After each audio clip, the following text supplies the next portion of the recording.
Imagine कीजिए कि एक लैपटॉप को किसी एक्सट्रीम स्लीप मोड में डाल दिया जाए। लाइक एकदम डीप हाइबरनेशन। बिल्कुल, और वो भी एक भयंकर आग से बचने के लिए। अच्छा। हाँ, और फिर बरसों बाद उस लैपटॉप को ऑन किया जाए और उसके हार्ड ड्राइव पर एक खरोच तक ना हो। अरे वाओ, ये तो बिल्कुल किसी साईफाई मूवी का सीन लगता है। राइट। लेकिन ये सोचने वाली बात है कि क्या कोई जिंदा जीव ऐसा कर सकता है, और वो भी स्पेस के फ्रीजिंग और एकदम डेडली वैक्यूम में। ये तो बहुत ही इम्पॉसिबल सा साउंड करता है। मुझे भी ऐसा ही लगा था। जनरली जब भी एनवायरनमेंट या इकोलॉजी की न्यूज़ आती है तो दिमाग में बस वही स्टैंडर्ड बातें आती हैं। हाँ, जैसे किसी जंगल में पेड़ कट रहे हैं या बाघों की गिनती चल रही है। एग्जैक्टली। लेकिन आज हमारे पास जो सोर्स मटेरियल का स्टैक है ना, उसने नेचर को देखने का पूरा नजरिया ही बदल दिया है। तो आज के इस डीप डाइव में हम क्या एक्सप्लोर करने वाले हैं? आज हम सिर्फ विलुप्त हो रही प्रजातियों की कोई बोरिंग लिस्ट नहीं पढ़ने वाले।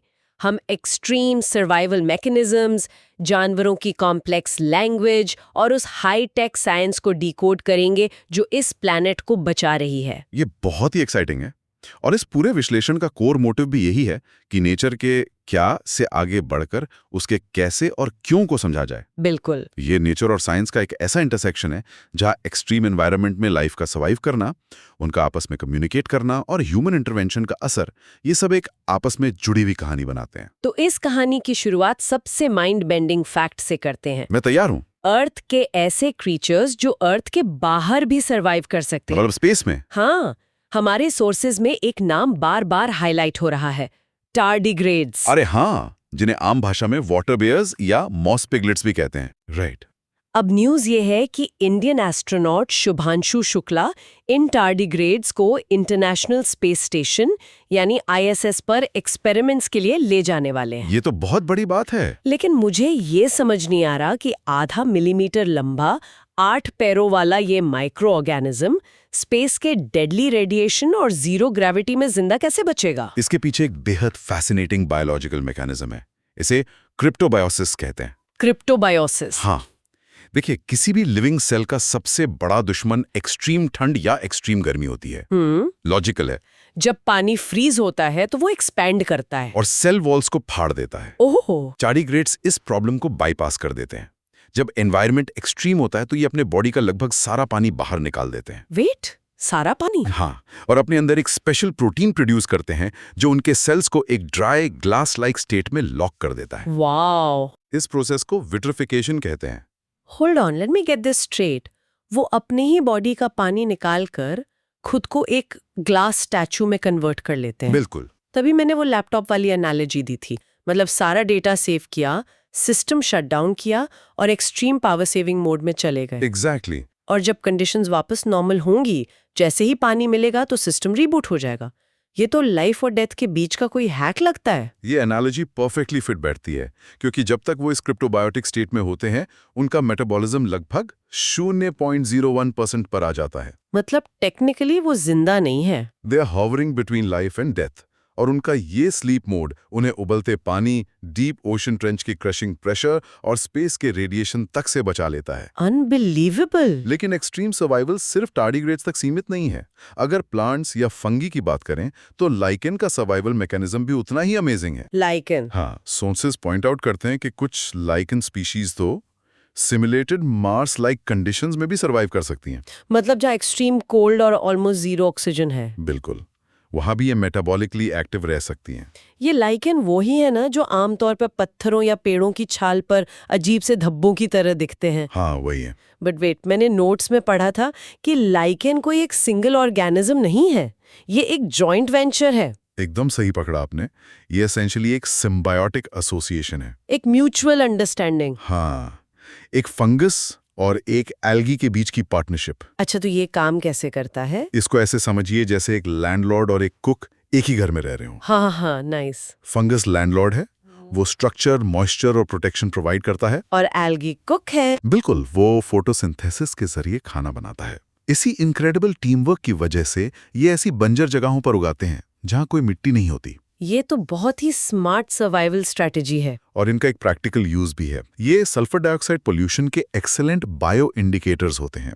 बायो इंडिकेटर्स मतलब? मतलब अगर हवा में पोल्यूशन ज्यादा होगा तो लाइकेन वहां नहीं उगेंगे, उनकी प्रेजेंस या एब्सेंस हवा की क्वालिटी का डायरेक्ट मीटर है। That makes sense. नेचर के पास खुद का एयर क्वालिटी मॉनिटर है, लेकिन स्पेस ट्रैवल की इस पूरी डिस्कशन में एक एंट्री ने मुझे सच में कंफ्यूज कर दिया। कौन सी entry? Sea buckthorn. Sea buckthorn. ये लद्दाख के ठंडे और हाई ऑल्टीट्यूड इलाकों में उगने वाली एक कांटेदार झाड़ी है। इसके बीजों को नासा के क्रू 11 मिशन के साथ स्पेस भेजा गया। हाँ, ये काफी न्यूज में था। एक तरफ टार्डीग्रेड का क्रिप्टोबायोसिस समझ आता है, लेकिन लद्दाख की एक झाड़ी को स्पेस स्टेशन भेजने का क्या लॉजिक है? Are we planning to do gardening on Mars? Actually in a way yes. Seriously? हाँ, इन सभी सर्वाइवर्स में एक कॉमन बात है, रेजिलियंस। सी बकथॉर्न सिर्फ एक नॉर्मल झाड़ी नहीं है, ये एक पायोनियर स्पीशीज है। पायनियर स्पीशी क्या होती है? जब कोई जमीन बिल्कुल बंजर होती है या लैंडस्लाइड के बाद सब खत्म हो जाता है, तो पायोनियर स्पीशीज सबसे पहले वहां उगती हैं। अच्छा, लाइक नेचर के फर्स्ट रिस्पॉन्डर्स। एग्जैक्टली। इनका रूट सिस्टम इतना डेंस होता है कि ये मिट्टी को बांध लेती हैं और जमीन में नाइट्रोजन फिक्स करके उसको फर्टाइल बनाती हैं। ओहो, अब मुझे समझ आ रहा है। फ्यूचर स्पेस मिशंस में जब लॉन्ग टर्म बेस एस्टैब्लिश करने की बात होती है, तो हमें ऐसी सेल्फ सस्टेनिंग स्पीशीज चाहिए होंगी जो एक्स्ट्रा टेरेस्ट्रियल सॉइल को स्टेबलाइज कर सकें और शायद खाने के काम भी आया। बिल्कुल। सी बकथॉर्न के मेडिसिनल और न्यूट्रिशनल बेनिफिट्स मैसिव हैं। विटामिन्स, एंटीऑक्सीडेंट्स, ये एसेंशियली फ्यूचर स्पेस कॉलोनीज के लिए एक नेचुरली पैकेज्ड सर्वाइवल किट है। ओके, तो फिजिकल एक्सट्रीम्स में जिंदा रहने की इनकी काबिलियत वाकई दिमाग हिला देने वाली है। हाँ, ये तो बस शुरुआत है। लेकिन एनवायरनमेंट को मैनिपुलेट करना और एक्सट्रीम सर्वाइवल से फिजिकल टफनेस तक सीमित नहीं है। ट्रू। इंटेलिजेंस, सोशल स्ट्रक्चर्स और कॉम्प्लेक्स कम्युनिकेशन भी उतने ही जरूरी हैं। बिल्कुल। जो हमें एक ऐसी प्रजाति की तरफ ले जाता है जिसने हमारी लैंग्वेज की डेफिनेशन को ही चैलेंज कर दिया है। आप बोनोबोस की बात कर रही हैं, राइट? हाँ, बोनोबोस।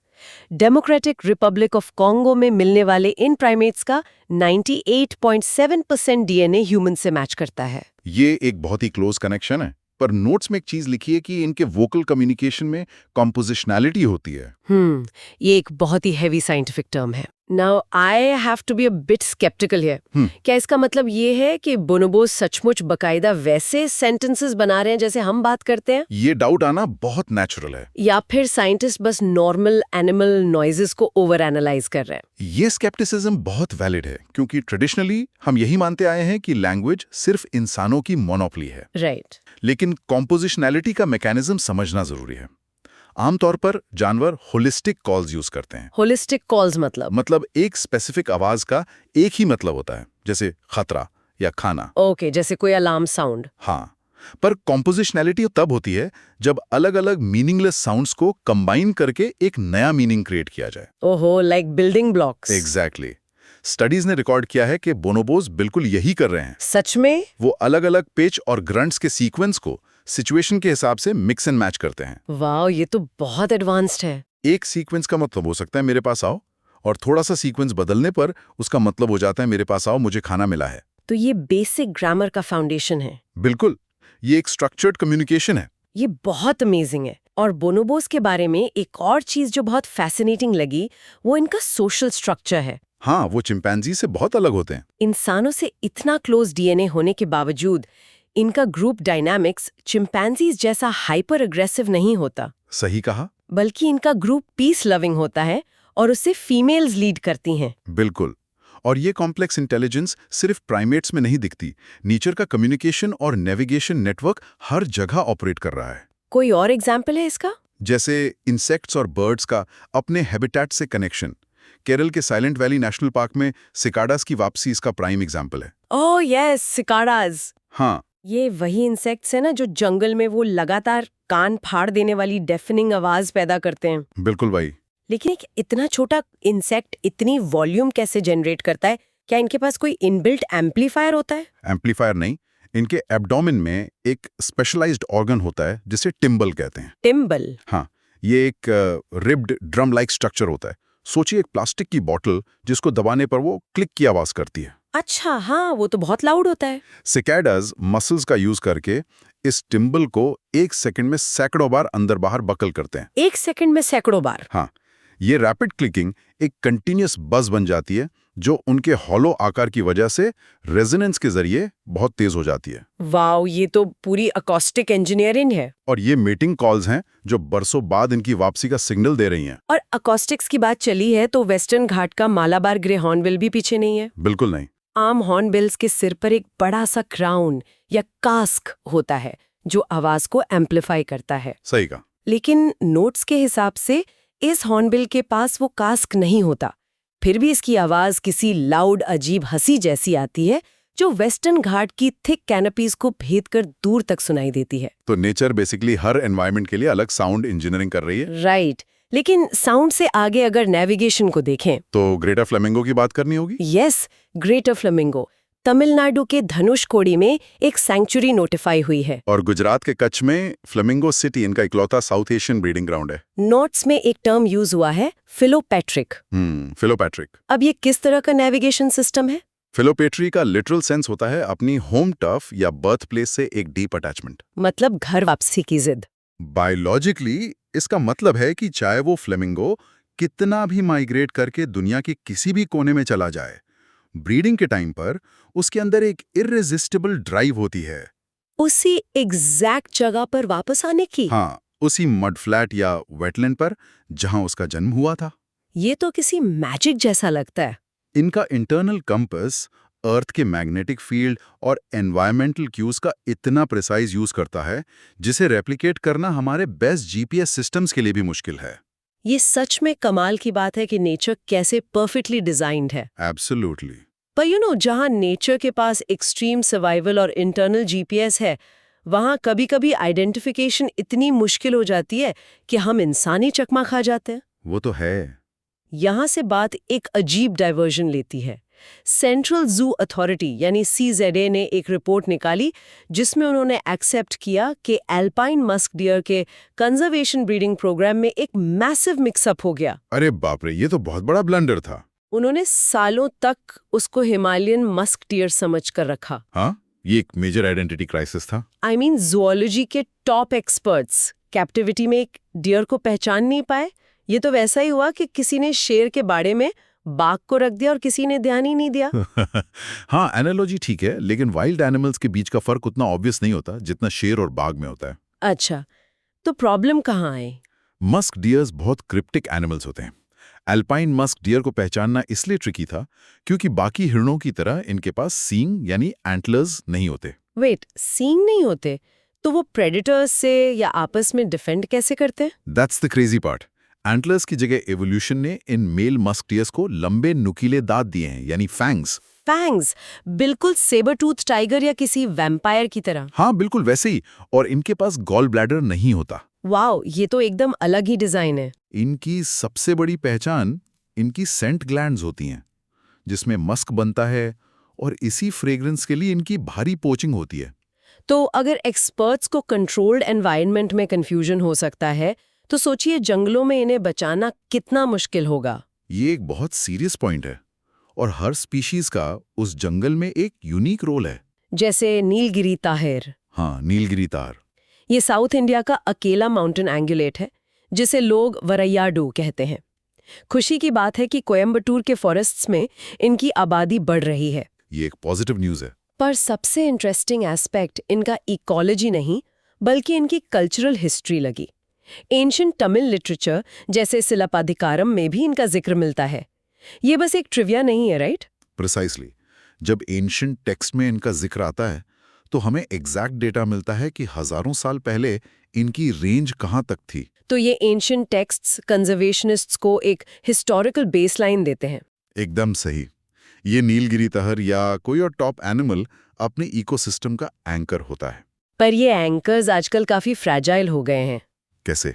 असम के काजीरंगा कार्बी आंगलोंग लैंडस्केप में एक उम्मीद जगाने वाली खबर आई। वहां ढोल यानी एशियाटिक वाइल्ड डॉग की वापसी हुई है, जो एक पैक हंटर है। हाँ, ढोल का वापस आना बहुत बड़ी बात है। पर वहीं दूसरी तरफ महाराष्ट्र के ग्रासलैंड्स में इंडियन ग्रे वुल्फ अपनी एग्जिस्टेंस की लड़ाई हार रहा है। और वो भी किससे? किसी और वाइल्ड प्रेडेटर से नहीं, बल्कि फेरल डॉग्स यानी आवारा कुत्तों से। ये कॉन्ट्रास्ट बहुत डिस्टर्बिंग है। इंडियन ग्रे वुल्फ एक टॉप एरिड प्रेडेटर है, पर फिर फेरल डॉग्स उस पर हावी कैसे हो रहे हैं? क्योंकि फेरल डॉग्स के पास ह्यूमंस की वजह से एक अनफेयर एडवांटेज है। कैसा एडवांटेज? उन्हें गार्बेज और ह्यूमन वेस्ट से लगातार सब्सिडी मिलती रहती है। ओहो, मतलब फूड सप्लाई की कोई कमी नहीं है। हाँ, उनकी आबादी आर्टिफिशियली इन्फ्लेट हो जाती है। ग्रे वुल्फ छोटे पैक्स में हंटिंग करता है और जनरली कम वोकल होता है। और फेरल डॉग्स? जब massive aggressive PACS of Feral dogs उनके टेरिटरी में आते हैं तो वुल्व्स आउट कम्पीट हो जाते हैं और डिजीजेस जैसे रेबीज या कैनाइन डिस्टेम्पा का शिकार भी होते हैं। तो ह्यूमन फुटप्रिंट सिर्फ डायरेक्ट हंटिंग से नहीं, हमारे कचरे के जरिए भी स्पीशीज को वाइप आउट कर रहा है। अनफॉर्चुनेटली हाँ। और इकोसिस्टम एंकर्स हमेशा वुल्फ या तहर जितने बड़े नहीं होते। बिल्कुल नहीं। नोट्स में एक नई डिस्कवर्ड बीटल का मेंशन है, अरुणाचल प्रदेश से, क्लिनिडियम ललिते। हाँ, क्लिनिडियम ललिते। अब एक छोटी सी बीटल के गायब होने से क्या ही फर्क पड़ेगा? बहुत बड़ा फर्क पड़ेगा। अगर ये बीटल गायब हो गई तो इकोसिस्टम का न्यूट्रिएंट साइक्लिंग प्रोसेस फ्रीज हो जाएगा। कैसे? ये डेडवुड और डिकेइंग मैटर के अंदर रहती हैं। जंगल का कचरा, जो डेड लीव्स और ब्रांचेस हैं, उसको ब्रेक डाउन करके वापस मिट्टी में सॉइल न्यूट्रिएंट्स बनाने का काम यही इंसेक्ट्स करते हैं। तो ये जंगल के माइक्रो इंजीनियर्स है। एग्जैक्टली। अगर ये माइक्रो इंजीनियर्स ना हो तो पूरा जंगल अपने ही डेड वेस्ट के नीचे दबकर मर जाएगा। मतलब हर छोटी बड़ी प्रजाति एक इंट्रिकेटली लिंक्ड चेन का हिस्सा है। और हम इंसान उस चेन के साथ लगातार खिलवाड़ कर रहे हैं, जो हमें प्लांट्स की दुनिया में ले आता है, botanical wonders and human intervention. ये मेरा फेवरेट पार्ट है। जानवरों के स्ट्रगल से अलग पौधे एक साइलेंट केमिकल वॉरफेयर और हीलिंग प्रोसेस चला रहे हैं। बिल्कुल। और इस सेक्शन में मुझे जो कॉन्सेप्ट सबसे पावरफुल लगा वो है आरोग्यपचा प्लांट की कहानी। ये कहानी कंजर्वेशन सर्कल्स में एक लैंडमार्क केस स्टडी है। आरोग्यपचा, जिसका नाम ही है ताकत देने वाला हरा पौधा। आइए, वेस्टर्न घाट्स का एक इंडिजिनस प्लांट है। इसमें एक्सट्रीम एंटी स्ट्रेस, एंटीऑक्सीडेंट और स्टेमिना बूस्टिंग प्रॉपर्टीज हैं। वाहो! केरला की कानी ट्राइब सदियों से फॉरेस्ट ट्रैक्स के दौरान फटीग दूर करने के लिए इसका यूज करती आई थी। तो फिर साइंटिस्ट ने क्या किया? साइंटिस्ट ने उनके इस ट्रेडिशनल नॉलेज को लिया और जीवनी नाम की कमर्शियल दवाई डेवलप की। पर नॉर्मली ऐसी सिचुएशंस में क्या होता है, साइंटिस्ट पेटेंट ले लेते हैं, फार्मा कंपनीज करोड़ों कमाती हैं और ट्राइबल्स को कुछ नहीं मिलता, जैसे हम बायोपायरेसी कहते हैं। राइट। लेकिन यहाँ स्टोरी अलग थी, है ना? बिल्कुल। यहाँ एक्सेस एंड बेनिफिट शेयरिंग यानी एबीएस मैकेनिज्म का यूज किया गया। ये एबीएस कैसे काम करता है? इस मॉडल के तहत उस दवाई से आने वाले कमर्शियल रिटर्न्स और लाइसेंसिंग फी का 50% मुनाफा सीधे कानी ट्राइब के ट्रस्ट में जाता है। That is amazing. ये इंश्योर करता है कि ट्रेडिशनल नॉलेज की चोरी ना हो, बल्कि उस कम्युनिटी को लीगली कॉम्पेंसेट किया जाए जिसने उस ज्ञान को सदियों से बचा कर रखा है। ये एक परफेक्ट मॉडल है, हार्मोनियसली नेचर से लेने का।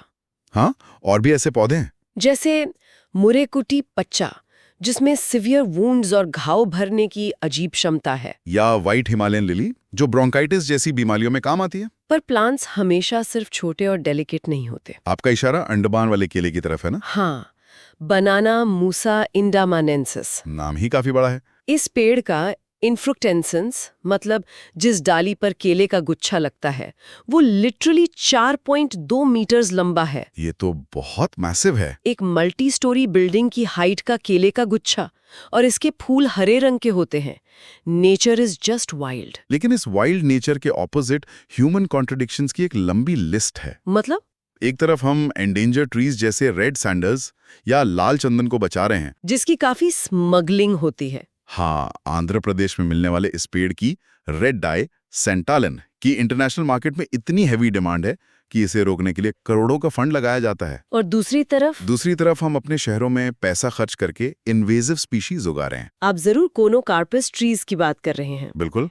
इस प्लांट ने काफी हलचल मचा दी है। दिखने में ये बहुत सुंदर और हरा भरा ऑर्नामेंटल पेड़ लगता है, और इसीलिए बिल्डर्स और म्युनिसिपल कॉर्पोरेशंस ने शहरों को ग्रीन दिखाने के चक्कर में इसे सड़कों के किनारे भर दिया। लेकिन इसको ग्रीन डेजर्ट क्यों कहा जाता है? क्योंकि इसकी रूट सिस्टम इतनी अग्रेसिव होती है कि ये जमीन के अंदर का सारा पानी बिल्कुल ड्रेन कर देती है। Oh my God. हाँ, ये एक डेजर्ट प्लांट है जो सर्वाइव करने के लिए आसपास के नेटिव पौधों को वाटर स्टार्व कर देता है। मतलब बाकी सब सूख जाते हैं? हाँ, ऊपर से इसके पॉलन से शहरों में सीवियर रेस्पिरेटरी एलर्जीज हो रही हैं। तभी शायद गुजरात और तमिलनाडु ने इसके प्लांटेशन पर बैन लगा दिया है। बिल्कुल सही। और ऐसा ही हाल केरला में सेना स्पेक्टेबुलस का है। वो भी इन्वेसिव है। हाँ, ये इतनी अग्रेसिवली फैलता है कि हर्बीवोर्स के लिए नेटिव घास ही नहीं बचने देता। ये कितनी अजीब बात है। एक तरफ हम आरोग्यपचा को बचाकर नेचर का केमिकल नॉलेज यूज कर रहे हैं, और दूसरी तरफ थोड़ी सी क्विक हरियाली और एस्थेटिक्स के लालच में हम फॉरेन आफत अपने आंगन में उगा रहे हैं। और फिर उन्हें उखाड़ने के लिए टैक्स पेयर्स का पैसा खर्च कर रहे हैं। क्या हम नेचर के साथ एक कंफ्यूज रिश्ते में नहीं है? बहुत ज्यादा कंफ्यूज्ड। और इसी रिश्ते को और हमारी पास्ट मिस्टेक्स को रिपेयर करने के लिए कंजर्वेशन अब नेक्स्ट लेवल पर चला गया है। High tech conservation. Right. Yes, it's no longer just about planting trees या पुटिंग फेंसेस। आज कंजर्वेशन टेक्नोलॉजी और जेनेटिक्स के ऊपर हेवीली रिलाई कर रहा है। चलिए फिर दिग्गजों और समुद्री जीवों के लिए हाईटेक रक्षकों की बात करते हैं। श्योर। असम गवर्नमेंट ने एक सिस्टम डिप्लॉय किया है जिसका नाम है रॉडस, मतलब राइनोस डीएनए इंडेक्स सिस्टम। ये एक गेम चेंजर है। जब मैं इसके नोट्स पढ़ रही थी मुझे लिटरली ऐसा लगा जैसे राइनोस के लिए एक आधार कार्ड या फॉरेंसिक क्राइम डेटाबेस बन गया है। आप इसको फॉरेंसिक डेटाबेस ही कह सकती हैं। बेसिकली इसका मैकेनिज्म ये है कि रोडिस राइनोस के डीएनए प्रोफाइल को माइक्रो सैटेलाइट मार्कर्स के जरिए रिकॉर्ड करता है। तो इससे पोचर्स कैसे पकड़े जाते हैं? सोचिए, किसी जंगल में पोचिंग हुई और पोचो सींग लेकर निकल गए। लेकिन बाद में बॉर्डर पर किसी स्मगलर से वो सींग पकड़ा गया। ओके। अब फॉरेस्ट गार्ड्स उस सींग के डीएनए को डेटाबेस से मैच करेंगे। वाह। और उन्हें इंस्टेंटली पता चल जाएगा कि ये सींग एग्जैक्ट किस राइनो का था और किस नेशनल पार्क के किस जोन में उसे मारा गया था। इससे तो पूरी इलीगल वाइल्ड लाइफ ट्रेड की सप्लाई चेन ब्रेक हो जाती है। एग्जैक्टली। This is brilliant. और टेक्नोलॉजी का यूज कैमरा ट्रैपिंग में भी एक मैसिव स्केल पे हो रहा है। लद्दाख का एग्जाम्पल लें। वहां पहली बार कैट रैट यानी camera trap data repository and analysis tool का यूज किया गया। किस लिए? स्नो लेपर्ड्स को काउंट करने के लिए। इससे एक रिगरस एस्टिमेट निकला कि वहां अराउंड 477 स्नो लेपर्ड्स हैं। अब मुझे पता है कि स्नो लेपर्ड्स छुपने में कितने माहिर होते हैं, तो कैमरा उन्हें डिस्टिंक्टली काउंट कैसे करता है कि एक ही लेपर्ड 2 बार न गिन लिया जाए? इसमें इमेज रिकग्निशन टेक्नोलॉजी काम आती है। अच्छा, कैसे? हर स्नो लेपर्ड के बॉडी पर जो स्पॉट्स या रोजेट्स होते हैं उनका पैटर्न ह्यूमन फिंगरप्रिंट्स की तरह बिल्कुल यूनिक होता है। अरे वाह। कैटरैक्ट टूल सॉफ्टवेयर की मदद से इन पैटर्न्स को एनालाइज करके इंडिविजुअल लेपर्ड्स को आइडेंटिफाई करता है, जिससे ओवरलैपिंग काउंटिंग का रिस्क एलिमिनेट हो जाता है। ये तो बहुत स्मार्ट है। वैसे स्नो लेपर्ड के बारे में एक बायोलॉजिकल क्वर्क भी बहुत इंटरेस्टिंग है। क्या? वो बिग कैट फैमिली का हिस्सा होने के बावजूद दहाड़ नहीं सकते। They can't roar? सीरियसली? हाँ, क्योंकि उनके थ्रोट की एनाटॉमी अलग होती है। That's a great piece of trivia, है ना? और टेक और मैसिव लॉजिस्टिक्स का ये कॉम्बो जमीन से निकलकर समुंदर तक जा रहा है। तमिलनाडु ने पाल्क बे में इंडिया का पहला डुगोंग कंजर्वेशन रिजर्व बनाया। डुगोंग्स यानी सी काउस, ये मरीन हर्बीवोर्स हैं जो सिर्फ सी ग्रास मेडोज पर जिंदा रहते हैं। उनका इकोसिस्टम प्रोटेक्ट करना मतलब पूरे कोस्टल एनवायरनमेंट को बचाना। बिल्कुल। पर जब मैसिव स्केल की बात आती है तो ओडिशा कोस्ट के ऑपरेशन ओलिविया जैसा कुछ नहीं है। Operation Olivia? ये एक मॉन्यूमेंटल टास्क है। ये इंडियन कोस्ट गार्ड हर साल चलाता है ऑलिव रिडले टर्टल्स के एरिबाडा को बचाने के लिए। एरिबाडा ये स्पेनिश टर्म है ना? हाँ, जिसका मतलब है अराइवल। अच्छा। ये एक ऐसा मास नेस्टिंग इवेंट है जहां लाखों फीमेल कछुए एक ही वक्त पर बीचेस पर आकर अंडे देते हैं। लाखों कछुए एक साथ? हाँ। इस क्रिटिकल फेज में इल्लीगल ट्रॉलिंग नेट्स और शिकारियों को ब्लॉक करना नेचर के सबसे बड़े स्पेक्टिकल्स में से एक को बचाना है। ये तो बहुत ही इंस्पायरिंग है। और मरीन के साथ साथ हमारे फ्रेश वाटर जोन्स भी नए सीक्रेट्स रिवील कर रहे हैं। हाँ, मैंने पढ़ा था कि केरला में एक डॉक्यूमेंट्री ने रिसेंटली अवार्ड जीता है Asian giant soft shell turtle पर। एग्जैक्टली, जिसे लोकल भाषा में भीमनामा कहते हैं। भीम यानी जायंट और आमा यानी कछुआ। राइट।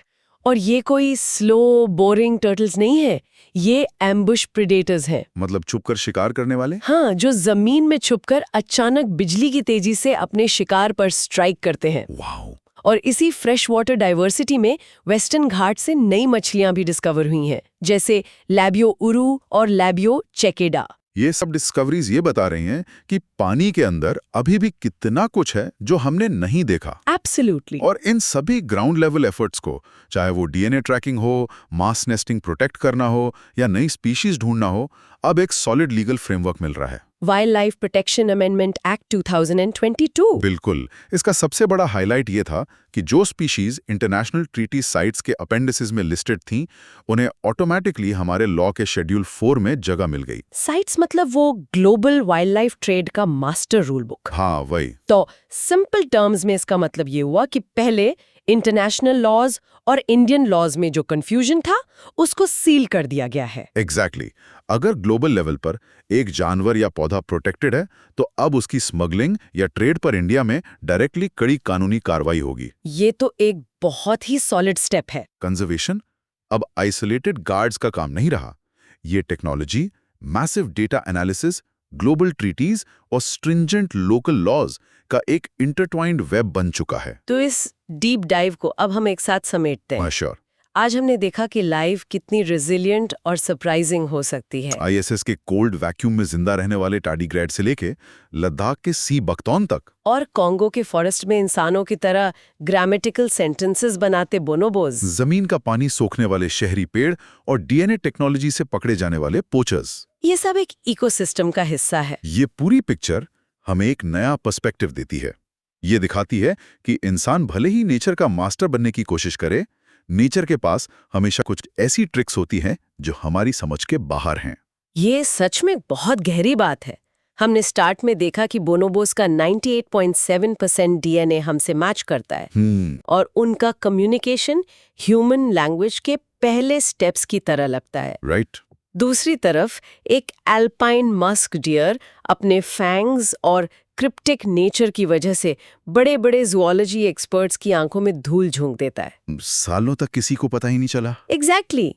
अगर हम इन दोनों बातों को मिलाएं तो ये सोचने वाली बात है कि क्या इस दुनिया में ह्यूमन या एडवांस्ड होने की डेफिनेशन को थोड़ा और ब्रॉड करने का वक्त नहीं आ गया है? ये एक बहुत वैलिड सवाल है। और उससे भी बड़ा सवाल, अगर एक मस्क डियर एक्सपर्ट्स की आंखों के ठीक सामने सालों तक अपनी पहचान छुपा सकता है, तो जरा सोचिए, क्या हमारे अपने आसपास घने जंगलों में या शायद हमारे घरों के बगीचों में ऐसी और कितनी प्रजातियां होंगी जो अभी भी हमारी नजरों से छुपकर हमें ही ऑब्जर्व कर रही होंगी। ये तो रोंगटे खड़े कर देने वाला थॉट है ना? इस डीप डाइव को हम यहीं खत्म करते हैं। इस ख्याल पर विचार जरूर कीजिएगा।